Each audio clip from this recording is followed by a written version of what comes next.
I hit God of Destruction with Lars, and honestly, it didn't feel all that good. If anything, it made me like Tekken 8 a little bit less, but understand it way more. Because grinding to this rank wasn't about clean fundamentals or outplaying people every match. But don't get it twisted, fundamentals still mattered a lot, and they are what get you to the door, right? But once you're here, it's about surviving, managing heat correctly, managing rage, knowing when to power crush, when not to, and when one mistake can just completely lose you the match or lose you the round. Lars is cheesy, I know that. Tekken 8 is volatile, I know that too. But hitting God of Destruction forced me to be honest about what actually matters in this game. This video is mainly going to be me showing the matches that happen at the final stretch because I found these matches to be the most interesting, and they're going to be playing in the background as I sort of rant a little bit and give my opinions on Tekken 8, the grind, the rank ladder grind, and Lars as well. I'm gonna vent a little bit about all these things. So if you want to hear it, stick around. Alright, so let's talk about first how Lars is as a character, right? So early rank with him is complete cheese. It's very easy to climb all the way up to blue ranks with Lars and even make it past blue ranks with Lars if you are basically using a lot of knowledge checks, right? Because his knowledge checks carry you very hard. They carry you very hard, and he has plenty of them. I'm thinking of doing a video exposing all these little knowledge checks and little cheese tactics that I use so that you, in the future, the community knows how to counter them a little bit better, or a bunch of you are better informed, and for the Lars players themselves to understand how to check people and how to run knowledge checks, because knowledge checks are a part of Tekken. If you cannot answer a knowledge check, you cannot play real Tekken. That is the blatant truth. If you do not know that this move is plus on block, or that he has a direct follow-up after a certain move and you're getting continuously checked by the same thing because you don't know how to answer it, hate to break it to you, that's just how Tekken is. That's just how it works. All right? Anyways, knowledge checks carry Lars in those ranks, right? However, once you start transitioning to Tekken King and Tekken Emperor, the only way that you can actually climb with Lars is through proper mastery of small Tekken. You gotta have both the dirty Tekken 8-isms and the clean Tekken fundies, right? And once you have those two, that's when you start climbing your way out of Tekken King, Tekken Emperor, and then you make it all the way up to Tekken God, right? That is your ticket up there if you're playing Lars. And one of the main things that Lars requires is restraint. If we're going to talk about what type of archetype Lars is, he's a rush down, stance-based character, right? However, he is more of an all-rounder than anything. They like to say that he's a rush down, stance pressure character. The reality of it is that the character is an all-rounder, and he plays a lot with momentum and relies on conditioning your opponent, right? He wants to condition you into his minus frame mix-ups, his famous -5, -6, -7, even -11 mix-ups, right? And he thrives when the opponent starts hesitating or mashing into him whenever he's trying to do anything. He thrives when the opponent doesn't know what to do and they're frozen trying to when they're trying to figure out what the character is trying to do or what the character is doing. And Lars suffers when the opponent is patient, matchup aware, he knows when to punish, right? And not only that, knows what are the option selects to interrupt him whenever he's trying to implement fake pressure. That's why there's going to be a very hard ceiling wall once you hit Tekken Emperor, maybe Tekken God, between those two. There's going to be a very hard ceiling wall where you're going to realize that a lot of people know how to play into you and they are not going to let you get away with a lot of this other stuff, right? You're not going to be able to get free stance entries with a lot of the more aggressive players. The flowcharts get figured out almost the first round or the first variation you throw out is going to get figured out. And they are going to force you to play honest. They're going to take away your stance offense. And if they take away your stance offense, Lars is heavily gimped, especially if you don't know how to play without utilizing those stance options. Some of the cheesy tools that he has available is the fact that he has the best 10 frame punish in the game. 2-1 is without a doubt. Lars' 10 frame punish is 2-1 into limited entry is the best 10 frame punish in the game, mainly because you pretty much could guarantee an unseeable 50-50 mix-up afterwards, and it guarantees you damage and mix-ups, right? Everything about this character guarantees a mix-up. That is going to be the main thing about him and why he's so goddamn annoying for a lot of these people. He's also high crushes a lot. Dynamic entry 3 is also a massive amount of cheese. His cheesy lows, right? He has a lot of lows that are minus 12 on block that give you massive rewards, right? Send 2 is minus 12, and that is a gigantic low that does... It's a counter hit launcher. It does 24 damage. It leaves him plus 6. It gives him a wall standing mix up, right? Like the character gets so much out of that low, and it's minus 12. And then the other cheesy thing about Lars is that he kind of has an easy way to do what the Mishimas have to work for, which is basically the mental stack wave dash pressure, right? You know that thing when you just stare at a Mishima wave dashing in your face, trying to understand what they're trying to do, and you forget that you can just dick jab them or hop kick them to death, right? Or you can just do a toe kick and immediately stop any type of Kazuya shenanigans, right? Well, with Lars, he kind of gets that for free. Mainly because he's constantly moving in and out of stances. Visually, it's very overwhelming.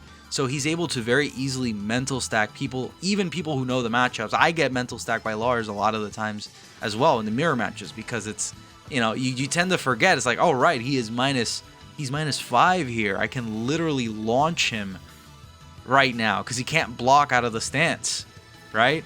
I can send him flying right now. And instead of doing that, you just eat the mix-up. I think he's very strong as well because of what happened with Season 2. And he can just eat beginners alive, right? He's a scrub killer. And that is the type of character he is. Which again, kind of sucks because I can understand what they're going for with the character. And it's interesting. It's very interesting because the character is meant to be a character that you use to play with timing. Right? Lars is a character that wants to play with timing and his stances, which is kind of cool. It's kind of sophisticated. However, when you have things like Den 3, right? When you have things like Sen 2 and hit almost the entirety of the silent entry follow-ups that are just so overpowered, and then you have a lot of the other stuff that he does to get him into stances and the buffs that they gave him in Season 2, and then all of a sudden you take a somewhat interesting, simple, all-around beginner character, right, with cool lore, and you turn him into one of the most hated characters in the whole franchise, right? And I like I said, I understand why people don't like fighting against Lars. There are times that even playing as Lars, it can be a little bit monotonous in Season 2 because the character is just non-stop throwing 50-50s your way. That is your whole game plan. It feels like Tekken with training wheels, right? And because you're basically doing exactly what every character wants to do, but where, with a Mishima, it requires the wave dash, Lars doesn't. It doesn't require any wave dash, right? The character is just built like that. Literally every single situation can be a potential 50-50 with Lars. And I want to get more into this, and I'm probably going to make a video about it, addressing all these things, Lars's cheese, and seeing how I can, explain it and put it together. All right, now we're going to get into the section that I actually did want to talk about the most. Yeah, we're going to talk about the rank climb of God of Destruction.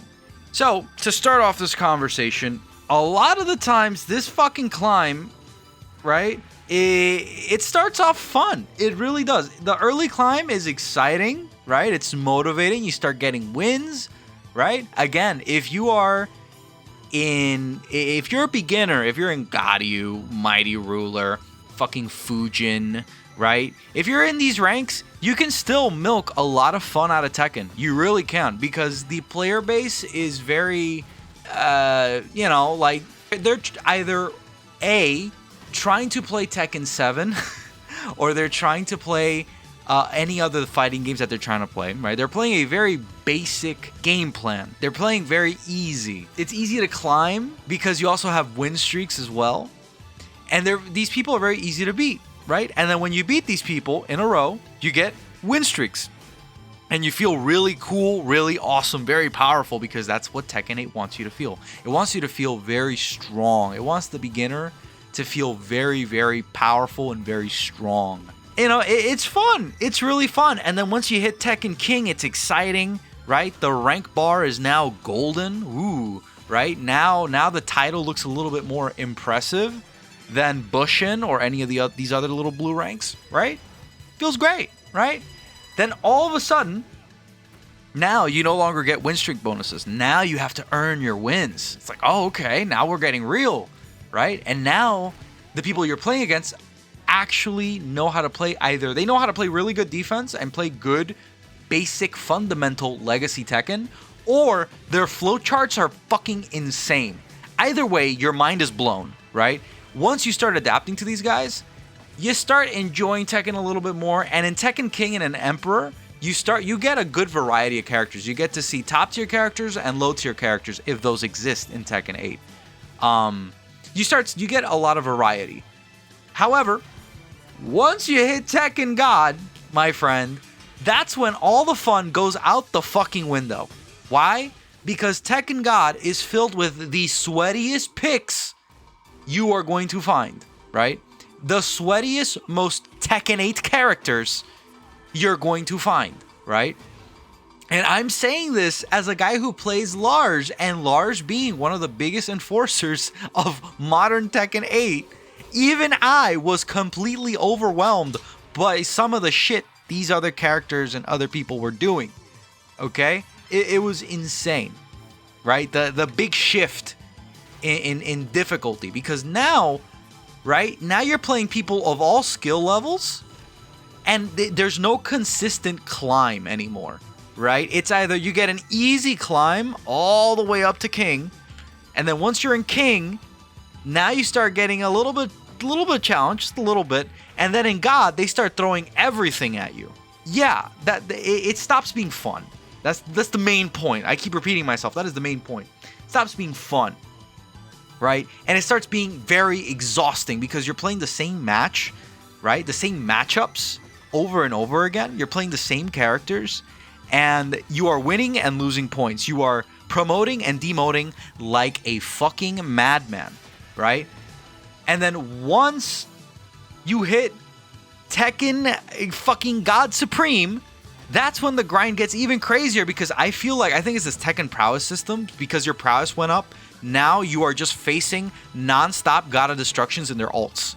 You're facing 300, 400 prowess players that have multiple Tekken God of Destruction characters, and you're getting waffle stomped because they understand the game at a deeper level than you do, right? And you have to brute force your way so goddamn hard out of these ranks to get to the middle of God Supreme, because I feel like once you work your way to the middle of God Supreme and you progress a little bit forward, that's when you get into the comfort zone. You start realizing that even the people that were waffle stomping you don't actually know how to play the game fully yet. It's ridiculous, right? It's ridiculous. You have the ridiculous bell curve paired up with the fact that you're basically trying to defend your points from people a lot of the time, because you're not actually gaining anything, right? Because they're going to match you up against, you're in Tekken God Supreme. Oh, here's a Tekken Emperor because there's nobody online right now. Have fun, right? So when you lose way more points than you gain. So you don't want to fight these people if your sole goal is to climb. Climbing itself, it's so unfun to have the mindset of climbing. All right, we're gonna get to this section. This section hasn't been the easiest to put into words, but it's the mental side of climbing It is so tiring.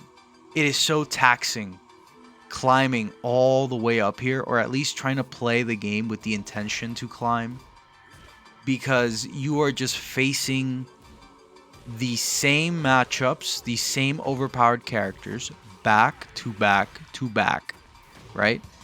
And because of the nature of the game and the balancing, you are essentially eating non-stop 50-50s into setups, into high damaging combos, into more setups, where the opponent doesn't really need to think much, because the counterplay for these setups can be boiled down to a very simple 50-50 the majority of the time.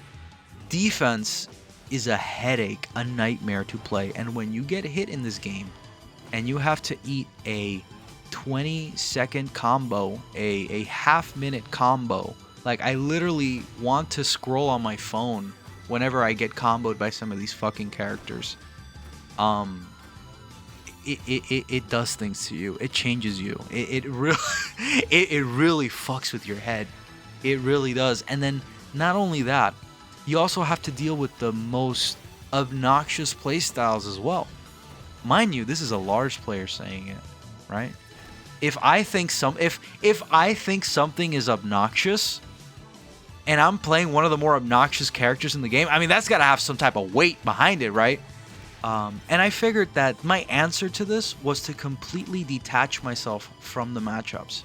I've had to literally tell myself, as soon as I log it, like as soon as the matchup starts, I'm like, I am not going to win this matchup. I'm literally telling myself, I'm not going to win this matchup. I'm not going to get my hopes up with winning, right? I'm not going to pretend that this is going to be easy. I literally just need to survive. That is going to be my mindset. I'm going to play defense. I'm going to survive. I'm going to play very simple, basic, dumb Tekken. Use my dumb moves whenever I have an access to them, and whenever I can, right?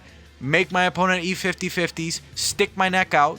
Gamble, right? We're going to play some casino simulator real quick, and we'll be fine. And if I get beat, I'm going straight to the replays, and I'm seeing what did I do that got me the L. And you want to know what's crazy? I would actually go to the replays. I would see what I would do wrong, and then when I realized that I only really did like 1 or 2 mistakes and they just deleted my fucking health bar, like literally I would watch the replay. I would be winning the entire match or the entire round. I would be winning. I'd be in control. And then all of a sudden I did 1 mistake, 1 simple error, and there goes my health bar. There goes my lead, right? And I lost the game.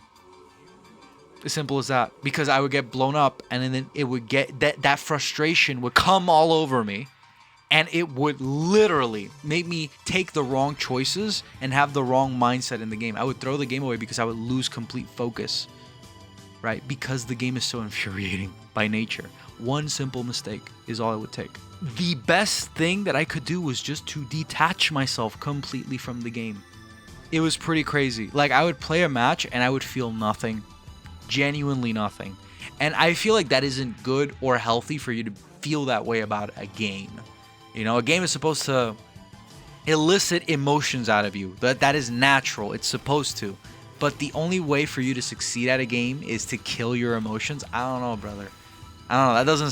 That doesn't sound good. I don't know. But yeah, you basically need to stay calm.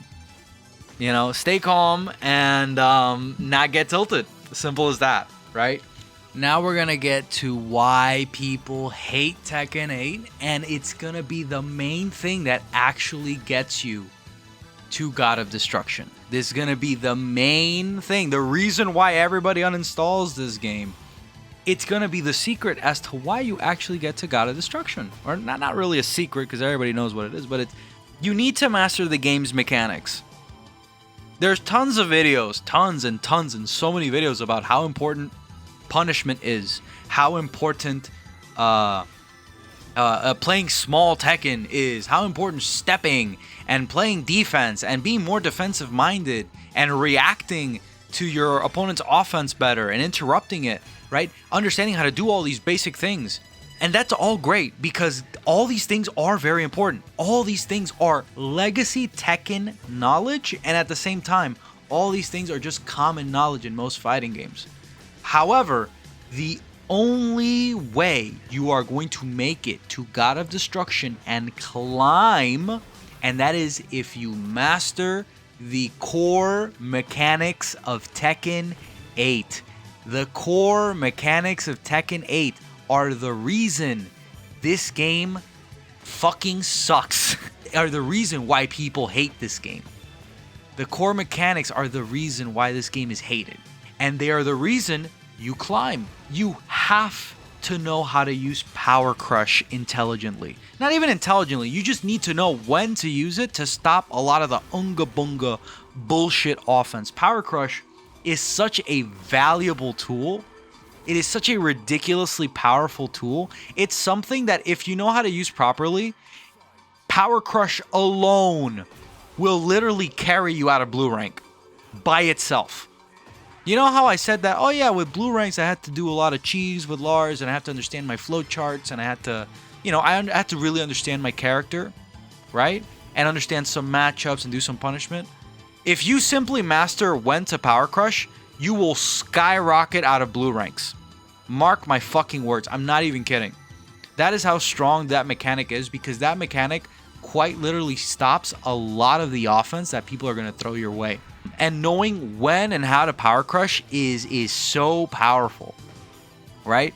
Power Crush as a whole, as a mechanic, in my opinion, in this game it's good because of how aggressive the game is. Because of how much they fucked up with the game.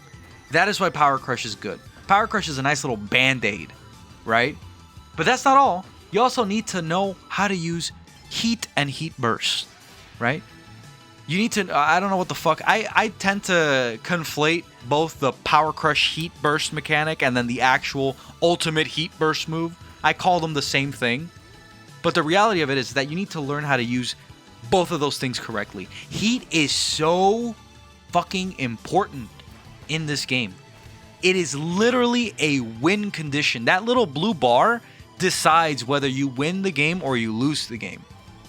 That is how powerful that blue bar is. If you waste that little blue bar, you are putting yourself at an immediate disadvantage. The matchup goes from being 50-50 to heavily favored to your opponent's side. Doesn't matter how big your health lead is. And if your opponent has recoverable health, that lead is that much bigger, right? Because Rage is also incredibly important. Rage and Heat in tandem are so goddamn important, right? And these core mechanics are the things that are kind of ruining the experience in Tekken, and at the same time are the reason why a lot of people hate the game. And the only way that you get to climb is if you understand to manage these resources. If you don't know how to manage these resources, you are cooked. You are not climbing. Okay? Let's talk about how Heat is important, right? Because Heat has the potential to completely flip the round instantly with the random Heat engagers every single character has, and some of these are safe on block mids that home or plus on block mids that home, so there's an incentive to toss them out as much as possible, right? Heat engagers are so goddamn important in this game, especially as comebacks, because as soon as you engage Heat, you get a +9 mix-up, you recover a fuck ton of health if you have recoverable health available, all your attacks do chip damage, right? And if Rage is added to the mix, Rage gives you a damage boost. So now you hit harder and you heal more and do more chip damage, right? It is such a disgusting comeback mechanic. It is insane. Heat is a resource you have to manage properly, and it's something that you have to milk as much as you can. A lot of the times, Heat is saved to close rounds because let's say I have a massive health lead, I'm winning the game, and I still have Heat available. I haven't popped Heat yet, or I haven't engaged Heat, and my opponent is at like half health, a little bit less. I will immediately try and put myself in an advantageous position and either engage Heat or pop it. Because now they have less than half their health, and they have to fight my boss character. They have to deal with Thunderlord Lars, right? They have to deal with Electro Wizard Lars, right? And I start zapping him. What the fuck is he gonna do against a +6 on block lightning bolt that he just casts after a sidestep 2? What is he gonna do after a Hell Sweep mix-up into another Hell Sweep that puts him into another mix-up where he goes into limited entry and then do Len 2 and Len 1? And that is a 50-50 where either I launch them or they eat another fucking Hell Sweep, right? That is a Lars Alexanderson original flowchart. That is something that you have to deal with against Lars. It is ridiculous. And it's that big moment of realization that a lot of the times you were losing rounds not because of execution, but because of poor heat management. Now that pisses you off a little bit more, because it's like, oh, I'm here, I'm playing normal Tekken, yada yada yada, having fun. Then all of a sudden you have to deal with a boss character in heat. So if I said that Power Crush gets you all the way up to Bushin, or sorry, to Tekken King, if all you need to know is how to manage your Power Crush, the same thing can be said with heat. If you know how to utilize heat, that will easily carry you all the way up to Tekken King and above. Imagine pairing the two up if you know how to Power Crush and use your heat. Immediately, you get shot up the ranks, right? Now you're starting to see why it's frustrating. Like, you can learn how to play your character all you want, but if you don't know how to use these two things, you're cooked. And then the final one, just to add the little sprinkle on top of the whole volatility bullshit angle to this game, the whole crazy thing about this game is it's rage and rage arts. Rage arts is basically the way that rage arts function in this game is, in my opinion, terrible. I feel like rage arts should only happen once a match, and preferably the final round. It should never be something that happens every fucking round. It should happen once a match in a final round. However, because Tekken 8 is such an offensive, high-octane, fucking violent, volatile game, rage art needs to happen every round in its current state. Why is that? With the amount of plus frames, mental stack, and mix-ups in this game, you need an all-powerful parry. Rage art is exactly that. And you learn how to use rage appropriately, right?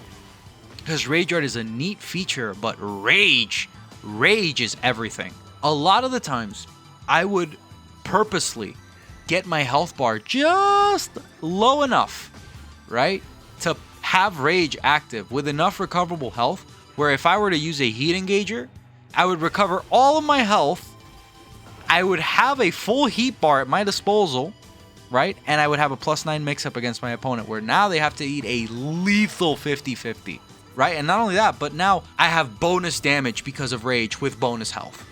That is how crazy the game can get. So if you paired up your mastery of power crushes, heat management, and understanding the importance of rage and how to use rage, now you have literally every tool you need to beat every single character and everybody in this game. Doesn't matter if they're a pro, doesn't matter how long they've played the game. If you know how to manage these resources, you are going to make it to God of Destruction. If you don't know how to use any of these resources, you are not going to make it to GOD. Never in your life. You're not going to hit the high ranks because Tekken legacy knowledge alone is not enough, right? What you playing basic Tekken, small Tekken, and just playing your character to their fullest potential is not enough. You need to learn how to use the core mechanics of the game, and the core mechanics are the issue with the game, apart from the character-specific stuff that happened with Season 2 and some of the design choices they made. And then when you're in God of Destruction, what that generally means is that you basically understand how to flowchart, you know how to play Tekken 8 Brain Rot, you know how to play Legacy Tekken, you have those solid fundamentals because, again, that is what's going to get you, over the hump. And then on top of that, you also understand the universal mechanics as well, and you know how to use them. Congratulations, right? However, this doesn't mean that you are a high-level player just yet. It doesn't mean that you're good at the game. Because I played some God of Destructions, and, it was fair, even matches. Some of them whooped my ass. I whooped their asses in turn. and then other Gods of Destructions completely destroyed me. And then I played against a God 1 player, and a God 1 player also completely read me and just swept me back to back. So generally, it doesn't mean that you're godlike. It just means that you are disciplined, right? It just means that you understand the game in its entirety. You have a good understanding of the game, right?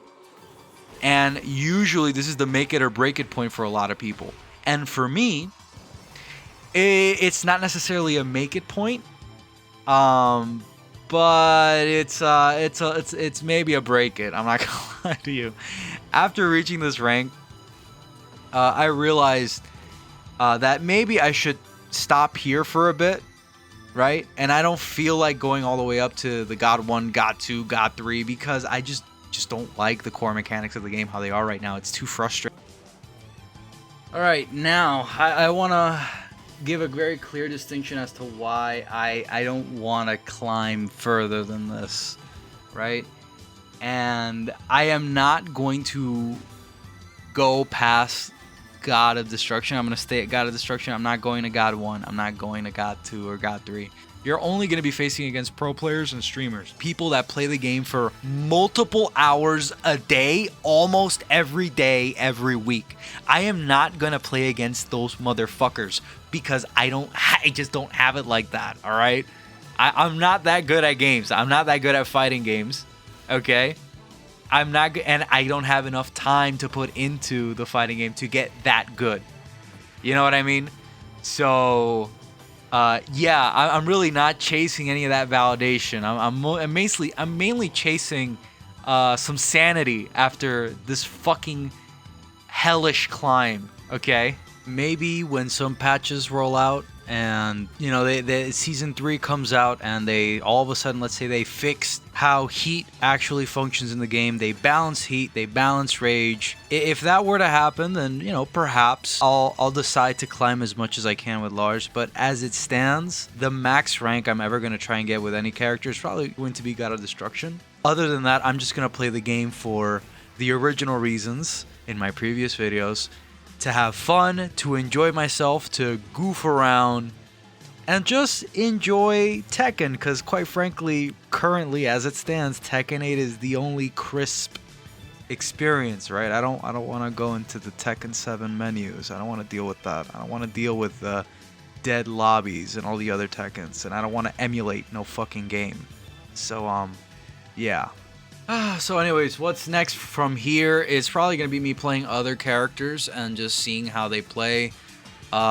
Maybe doing, like I said, a couple of guides on Lars. I'm thinking of doing some of that. And maybe moving on from games as well, adding other games into the repertoire since I finally hit the main goal. That is probably what's going to happen next. Yeah. So if you're feeling like you're playing rank right now, right, and you're pushing to rank up and you feel miserable, you're not alone, and it's completely normal, trust me, especially in Tekken 8. So anyways, I'm going to leave you with my final message in the live match. I'm going to leave you with my reaction. If you enjoyed the video, if you enjoyed my little rant session, you can always support the channel with a simple subscribe. Thank you for listening to me, and thank you for watching. What the fuck? He just ate rim shot after rim shot after rim shot, and we promoed to God of Destruction. Let's fucking go. This shit was goofy as fuck, dude. This game is goofy as shit. This game is so goofy. What the fuck? We made it to God of Destruction with Lars, brain dead Lars, scrubby Lars, shitty, dirty Lars, overpowered top 10 Lars. I don't think Lars is top 10. I think he is top 15 though. I think he's number 11. He's right outside that that top 10 ranking in terms of like overall power in Tekken 8. Holy shit, dude. Holy fucking shit, we did it. The grind is over. If you think I'm gonna go for God of Destruction 1, God of Destruction 2, go fuck yourself. I am not playing this game that seriously until they fucking fix it. I have very strong opinions about this game's mechanics. But we fucking did it. Alright? That's all that fucking matters. We did it. I'm happy we fucking did it. Thank the Lord we finally did it. Holy shit, that match was intense. Not gonna lie. Yeah, that Brian was adapting and fucking destroying me a little bit.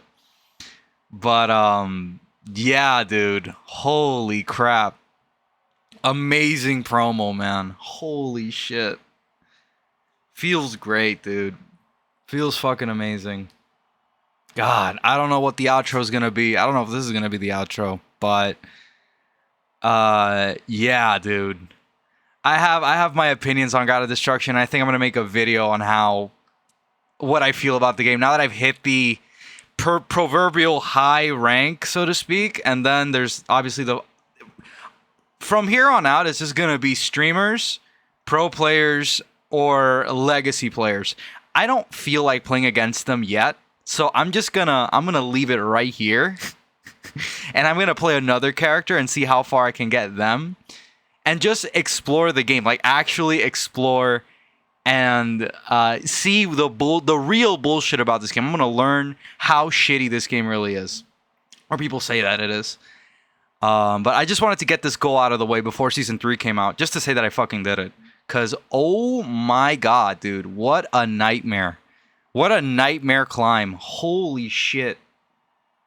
God, that feels great. Anyways, that's about it. See ya.